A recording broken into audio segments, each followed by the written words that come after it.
à toutes et à tous et bienvenue dans votre rendez-vous quotidien Smart Éducation, un magazine dédié à la formation, aux nouveaux métiers, aux nouvelles pédagogies. Le rendez-vous qui donne un futur à la jeune génération. Profils atypiques, ce qu'ils peuvent apporter aux entreprises. Ils sont 6 millions de profils dits atypiques dans la population active en France, 350 millions dans le monde, hypersensibles, haut potentiel intellectuel, autistes Asperger. 10, la reconnaissance et l'insertion professionnelle de ces personnalités hors normes deviennent donc des enjeux majeurs de société. Comment mieux les intégrer au sein des organisations et surtout, que peuvent-ils leur apporter? Deux experts du sujet nous accompagnent aujourd'hui. Myriam Augier, auteure de Multipotentiel atypique aux éditions Erol, je l'ai juste ici, et fondatrice du cercle innovant et intuitif Penser autrement, est avec nous. Bonjour. Bonjour, merci. Bienvenue sur le plateau de Smart Éducation. Non, merci à vous de nous accompagner. Hervé Ferraud, cofondateur de Ipipine, nous accompagne également. Bonjour. Bonjour. Bienvenue sur le plateau de Smart Éducation. Ipipine, plateforme RH digitale destinée à faciliter l'intégration dans le monde professionnel des profils atypiques, justement.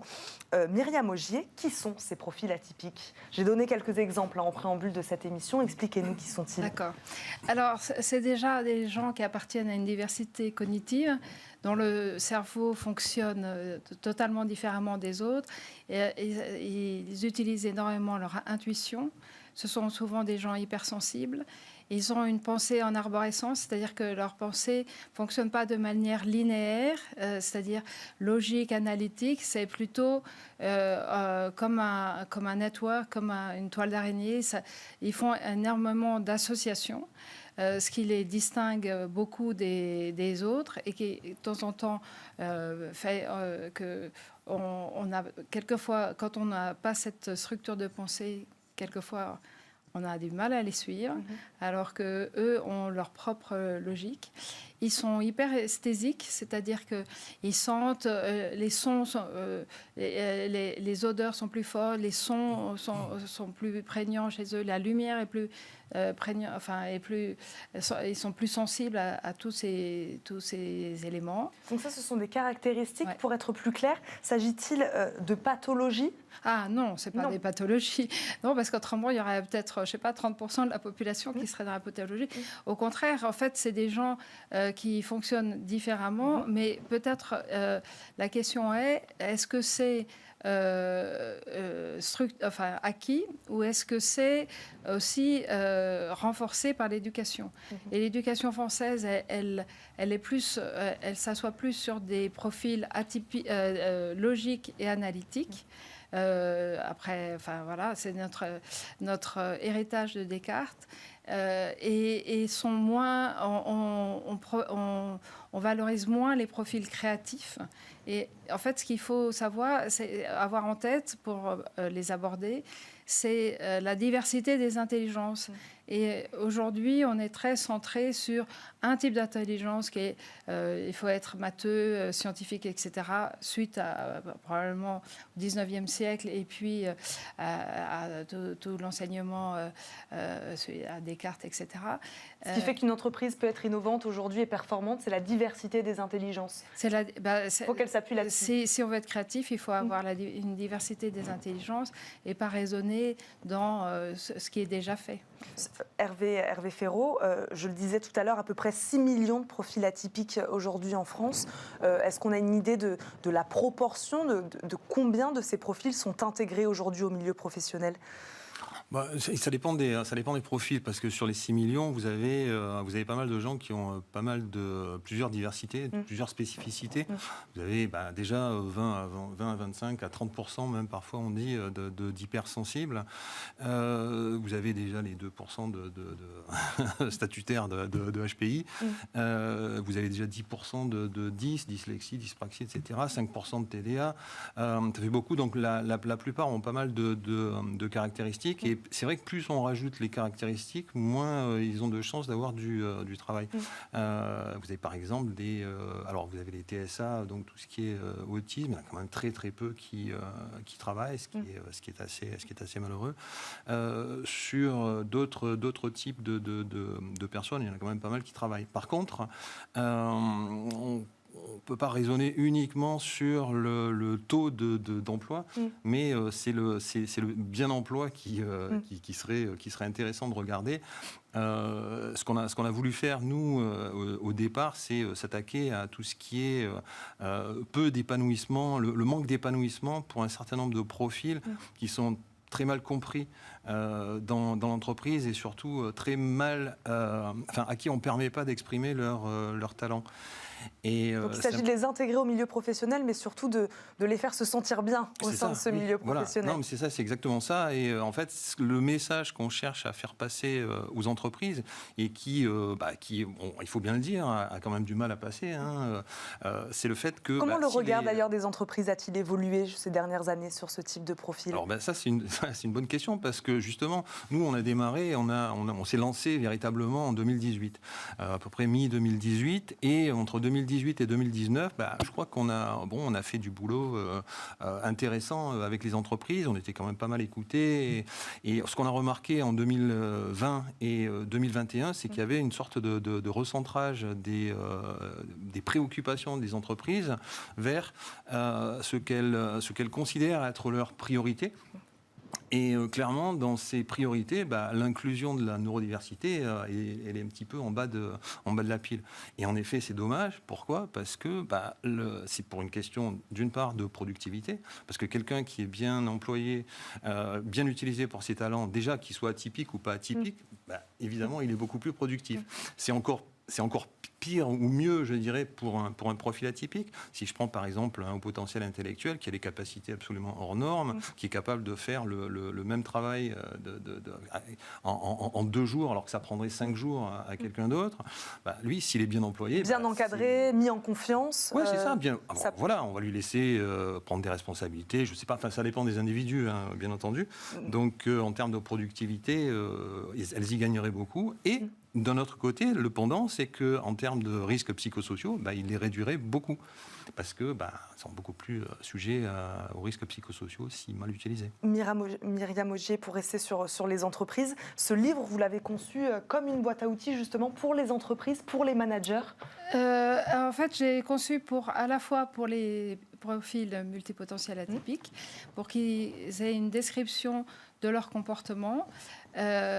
Et ça, je pense que ceux qui le lisent et qui ne le savaient pas avant se sentent très soulagés ou très en colère, suivant, ou très amers de ne pas l'avoir su avant.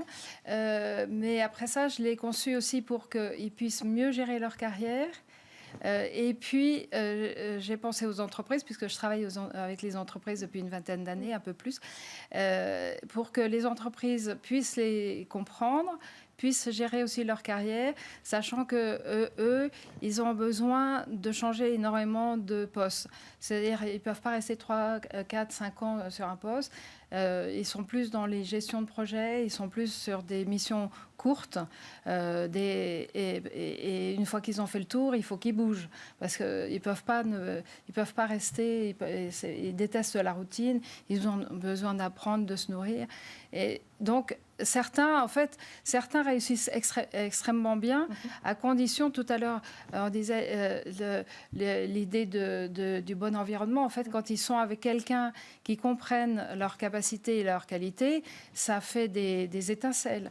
C'est extraordinaire. Ils font des choses, des projets qui devraient durer, je ne sais pas, des mois et des années, peuvent être faits en quelques semaines, d'une manière extraordinairement rapide et efficace. Et en plus, ils ont une vision globale et à 360, ce qui fait qu'ils évitent tout ce qui est usine à gaz, où je fais un truc, puis après ça, je m'aperçois qu'il y a un autre truc, parce qu'ils ont une vision à un spectre beaucoup plus large. Donc, ils sont extrêmement efficaces.